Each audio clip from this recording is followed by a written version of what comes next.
حضرت جنید بغدادی فرماتے ہیں کہ میں نے اخلاص ایک حجام سے سیکھا.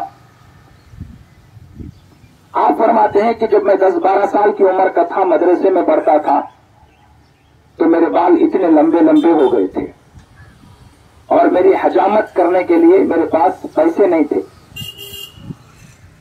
تو میں کیا کیا، ایک حجام کی دکان کے سامنے جا کر ٹھہر گیا. اس سے کچھ نہیں کہا، گھنٹے تک ٹھہرا. تو اس نے خود پوچھا کہ اے لڑکے، تم میری دکان کے سامنے کیا کر رہے ہو؟ تو اس لڑکے نے کہا، یعنی حضرت جنید بغدادی نے کہا کہ میری حجامت بنانے کے لیے میرے بال بڑے بڑے ہو گئے ہیں، میرے پاس حجامت بنانے کے لیے پیسے نہیں ہے. اے نائی، تو میری حجامت اللہ کے لیے بنا دے. تو اسی وقت ایک شخص کی حجامت کر رہا تھا حجام. تو اس نے اس حجامت والے کو، جس کی حجامت وہ بنا رہا تھا، کہا کہ تو اب اٹھ جا، تیری حجامت بعد میں بناؤں گا، جبکہ اس کی آدھی حجامت ہو گئی تھی. تو اس نے کہا یہ کیسے، میری تو آدھی حجامت ہو گئی ہے، میری مکمل کرنے کے بعد اس کی بنا لے. تو حجام کہنے لگا نہیں، تیری بعد میں بناؤں گا اگرچہ کہ آدھی ہوئی ہے، کیونکہ جب اس نے اللہ کا نام لے لیا تو پہلے اس کی حجامت بناؤں گا. تو اس نے کیا کہا، اللہ کا نام لے کر کہا کہ اللہ کے لیے میری حجامت بنا دے.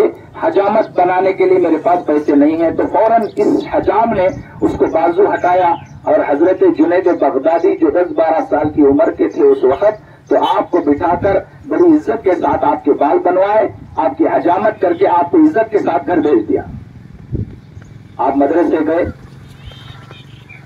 10-12 سال جو بھی عالم کورس کرنا تھا کرنے کے بعد جب آپ جوان ہوئے اور کچھ کمانے کے قابل ہوئے، عالم بننے کے بعد آپ نے کچھ کمایا تجارت وغیرہ کر کے اور کچھ پیسے لے کر جوانی کے عالم میں پھر دوبارہ اسی حجام کے دکان پر آئے. آ کر کھڑے ہو گئے اور پوچھا، اے نائی، کیا تو مجھے پہچانتا ہے؟ تو اس حجام نے کہا، اس نائی نے کہا کہ میں تجھے نہیں پہچانتا. تو حضرت جنید بغدادی نے کہا کہ میں وہی نوجوان ہوں جو 10-12 سال کی عمر میں تیرے پاس آیا تھا اپنے بال کٹوانے کے لیے، اور اس وقت میں نے کہا تھا اللہ کے لیے میرے حجامت کر دے. تو نے اس وقت میری حجامت اللہ کے لیے بنائی، میں اس کے پیسے دینے کے لیے آیا ہوں.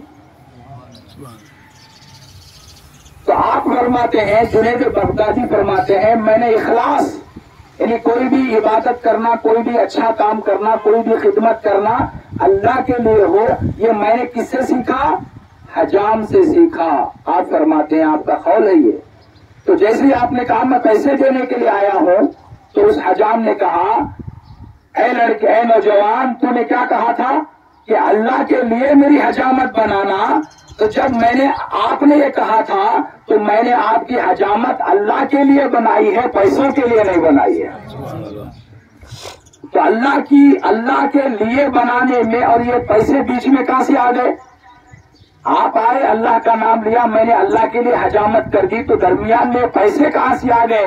میں نے اللہ کے لیے آپ کی حجامت بنائی ہے، پیسوں کے لیے نہیں بنائی. اگر میں اس وقت پیسے لے لوں گا تو یہ حجامت اللہ کے لیے نہ ہوئی، پیسوں کے لیے ہو گئی.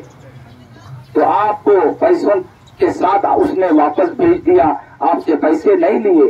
تو حاضرین محترم، اس واقعے سے ہمیں کیا پتا چلتا ہے کہ حجام نے جو ایک طالب علم کی خدمت کی، اس کے بال کاٹے اللہ کے لیے، اس میں پیسے حجام نے نہیں لیے بلکہ اللہ کے لیے بے مفت میں اس نے خدمت کی. یہی اخلاص ہے.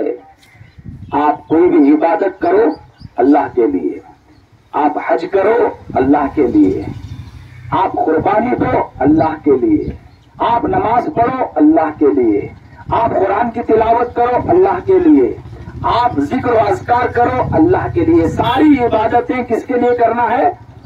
اللہ کے لیے. دل میں یہ نیت ہونا، اسی کو اخلاص کہتے ہیں، اسی کو خلوصیت کہتے ہیں. یہ فارمولا ہے ہماری عبادتوں کا اللہ کی بارگاہ میں قبول ہونے کا.